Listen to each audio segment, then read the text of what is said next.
আসসালামু আলাইকুম, স্বাগত জানাচ্ছি চ্যানেল আই সংবাদে। এখনকার সংবাদ আয়োজন নিয়ে আপনাদের সাথে আছি মেহরুন্নেসা তাহমিনা। বিস্তারিত সংবাদের শুরুতে জানিয়ে দিচ্ছি ফ্রেশ আটা ময়দা সুজি সংবাদ শিরোনামগুলো। দেশে ফেরার পর বিএনপি চেয়ারম্যান তারেক রহমানের প্রথম সাক্ষাৎকার টাইম ম্যাগাজিনে প্রকাশ। উঠে এসেছে রাজনীতি, নির্বাচন, সংস্কার নিয়ে ভাবনা। নারীরা হামলার শিকার হলে জামায়াত বসে থাকবে না বললেন দলের আমির। মাতৃতান্ত্রিক পিতৃতান্ত্রিক নয়, মানবিক সমাজ গঠনের প্রতিশ্রুতি। এবং তৈরি পোশাক খাতে অধিকার, সক্ষমতা, সহযোগিতা জোরদারের বার্তা। উৎপাদন প্রক্রিয়ায় সৃষ্ট বর্জ্য সম্পদ বলে মন্তব্য।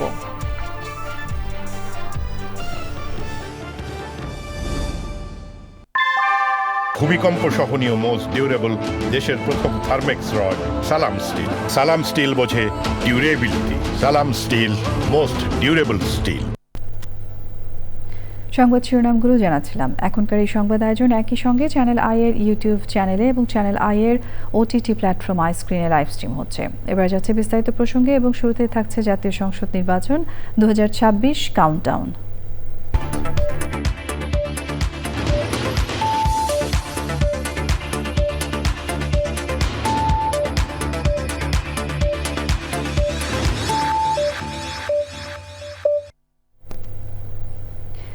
জামায়াতে ইসলামের আমির ডক্টর শফিকুর রহমান বলেছেন, কেউ যদি আর নারীদের গায়ে হাত তোলার চেষ্টা করে তাহলে তারা বসে থাকবে না।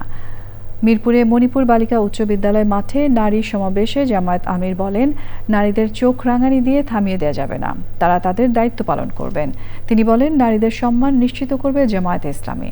বিস্তারিত তাফিমুল ইসলামের রিপোর্টে। ত্রয়োদশ জাতীয় সংসদ নির্বাচনের প্রচারের সপ্তম দিন ঢাকার 15 আসনে পথসভা, গণসংযোগ, পদযাত্রা ও নারী সমাবেশ সহ বিভিন্ন অনুষ্ঠানে দাঁড়িপাল্লায় ভোট চেয়েছেন জামায়াতে ইসলামীর আমির। সকালে উত্তর কাফরুল এলাকায় গণসংযোগ করেন জামায়াতের আমির। এ সময় নানা বয়সী মানুষের কাছে গণভোটে হাঁ ও দলীয় প্রতীক দাঁড়িপাল্লায় ভোট চান তিনি। বিকেলে নারী সমাবেশে যোগ দেন জামায়াতের আমির। মিরপুর 2-এর মণিপুর বালিকা উচ্চ বিদ্যালয় মাঠ ছিল নারীদের ব্যাপক উপস্থিতি। বিভিন্ন জায়গায় নারীদের উপর হামলার প্রতিবাদ জানান জামায়াতের নারী কর্মীরা। যদি মা বোন ঘরে থাকে, যদি নিজের স্ত্রী থাকে, নিজের সন্তান থাকে, মেয়ে সন্তান থাকে, তাহলে তাদের কথা একটু চিন্তা করুন। দেশের জন্য, জাতির জন্য, উম্মার জন্য মহান রাব্বুল আলামিন আমাদের সবাইকে আমাদের প্রত্যাশিত কাঙ্ক্ষিত দায়িত্ব পালন করার তৌফিক দান করুন। প্রধান অতিথির বক্তব্যে জামায়াতের আমির ডাক্তার শফিকুর রহমান বলেন, ক্ষমতায় গেলে 11 দলীয় জোট নারীদের কর্মঘণ্টা কমিয়ে দেওয়ার পাশাপাশি নানান প্রতিশ্রুতি দেন। আমরা তোমাদের হাতে কোনো বেকার ভাতা তুলে দেব না। আমরা তোমাদের 2টা স্কিল উপহার দেব। একটা হচ্ছে লিঙ্গুইস্টিক স্কিল, ভাষার দক্ষতা, ইংলিশ আরবি অবভিয়াসলি, যার জন্য যেটা প্রযোজ্য। বাংলা তো আমার আছেই। আর দ্বিতীয়টা হচ্ছে হাতকে দক্ষ মানুষ হিসাবে আমরা গড়ে দেব তোমাদের হাতকে। নির্বাচনী প্রচারে বিভিন্ন জায়গায় নারীদের উপর হামলার প্রতিবাদ জানিয়ে জামায়াতে ইসলামীর আমির বলেন, মায়েদের উপর হাত দেওয়া হলে বসে থাকবে না জামায়াতে ইসলামী। যারা মায়ের গায়ে হাত বাড়িয়েছেন, অপমান করেছেন, তোমরা ক্ষমা চাও, তওবা করো, আল্লাহ তোমাদেরকে মাফ করে দেবেন। কিন্তু পরিষ্কার বলে দিচ্ছি, আমাদের জীবনের চাইতে আমাদের মায়েদের ইজ্জতের মূল্য আমাদের কাছে অনেক বেশি। আর যদি কেউ হাত বাড়ানোর চেষ্টা করে, ইনশাআল্লাহ আমরা গালে হাত দিয়ে বসে থাকবো না। মায়ের সন্তানের আমরা গর্জে উঠব। যে কোনো মূল্যে আমাদের মায়ের মর্যাদা আমরা ইনশাআল্লাহ রক্ষা করব।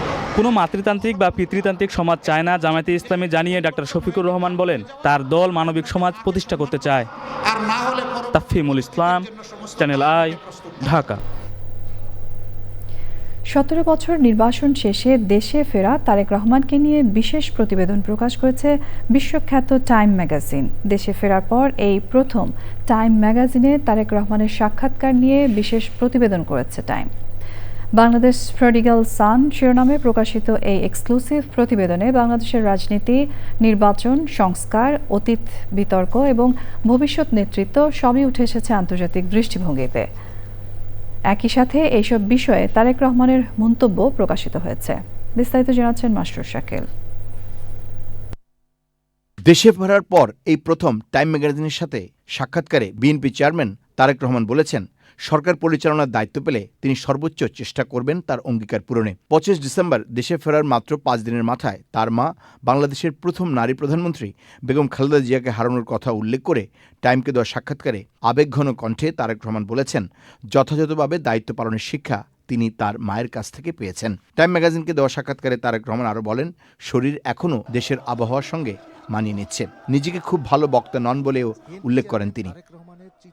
তবে বাংলাদেশের এখন উচ্চ মূল্যস্ফীতি, দুর্বল মুদ্রা, বেকারত্ব আর বৈদেশিক মুদ্রার সংকট, কর্মসংস্থানের মতো বড় চ্যালেঞ্জগুলো নিয়ে প্রশ্ন করা হলে তারেক রহমান তার খাল খনন, বৃক্ষরোপণ, সবুজ নগর, বর্জ্য থেকে বিদ্যুৎ এবং দক্ষতা উন্নয়নের পরিকল্পনার কথা তুলে ধরেন। তারেক রহমান বলেছেন, দায়িত্ব পেলে আইনের শাসন নিশ্চিত করাই তার প্রথম অগ্রাধিকার হবে। আজকের বাংলাদেশ অতীতের উত্তরাধিকার নয়, চায় কার্যকর নেতৃত্ব, প্রতিষ্ঠান শক্তিশালীকরণ এবং ভবিষ্যতের নিশ্চয়তা। প্রডিগাল সান এই প্রতিবেদনে নির্বাসন শেষে ফেরা তারেক রহমান সেই প্রত্যাশা পূরণ করতে পারবেন কিনা তার উত্তর সময় এবং আগামী নির্বাচন দেবে বলে মন্তব্য করে প্রতিবেদনটি শেষ করেছে। Masrur Shakil, channel I, Dhaka.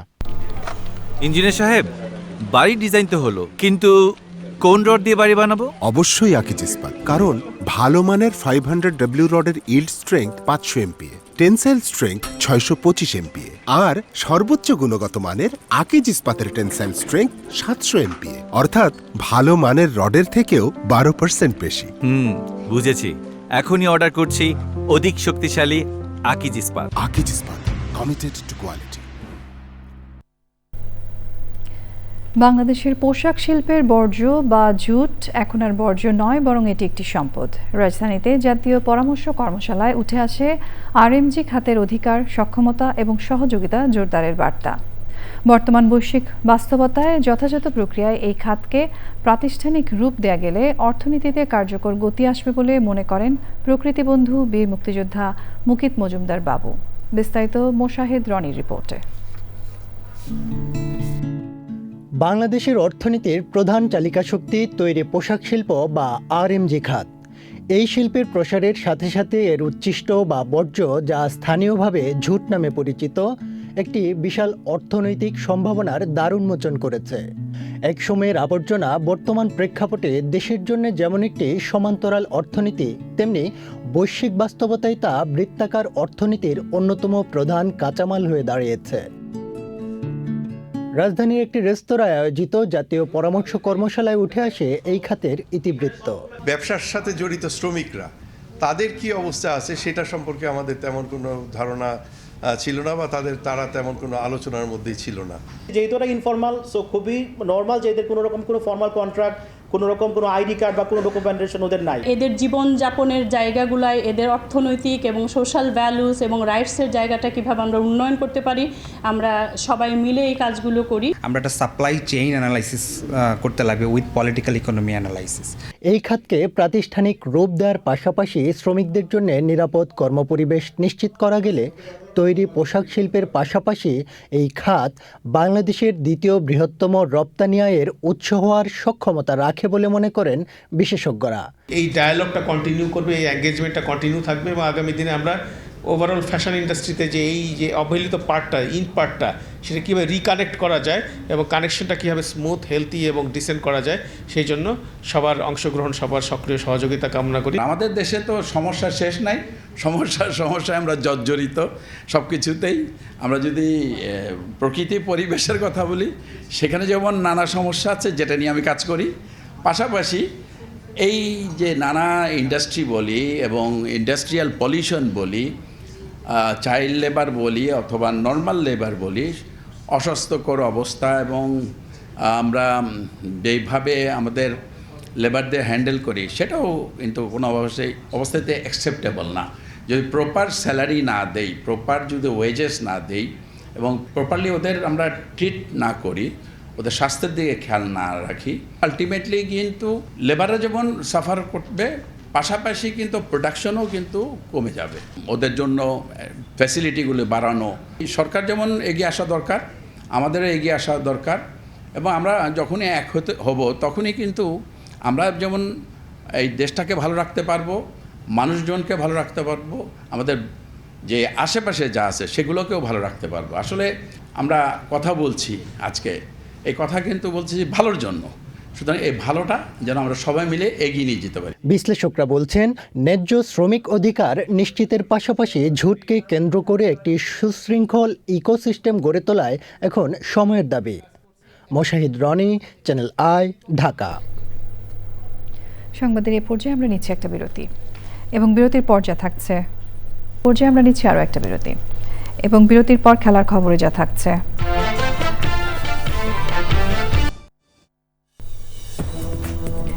স্বাগত জানাচ্ছি আরও একবার চ্যানেল আই সংবাদে।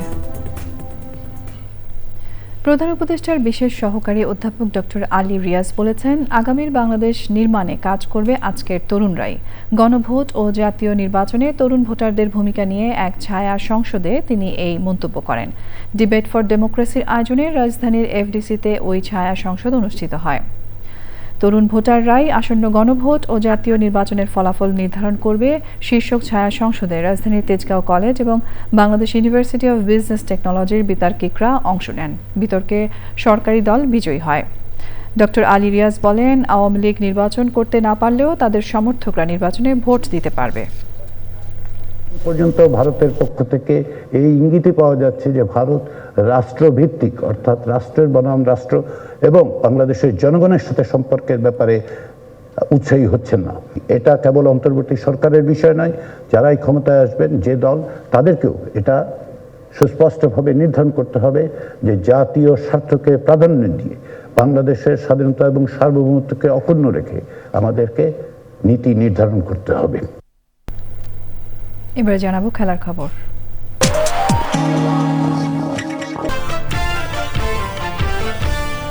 দেশে ফেরার পর বিএনপি চেয়ারম্যান তারেক রহমানের প্রথম সাক্ষাৎকার টাইম ম্যাগাজিনে প্রকাশ। উঠে এসেছে রাজনীতি, নির্বাচন, সংস্কার নিয়ে ভাবনা। নারীরা হামলার শিকার হলে জামায়াত বসে থাকবে না বললেন দলের আমির। পিতৃতান্ত্রিক নয়, মানবিক সমাজ গঠনের প্রতিশ্রুতি। এবং তৈরি পোশাক খাতে অধিকার, সক্ষমতা, সহযোগিতা জোরদারের বার্তা। উৎপাদন প্রক্রিয়ায় সৃষ্ট বর্জ্য সম্পদ বলে মন্তব্য।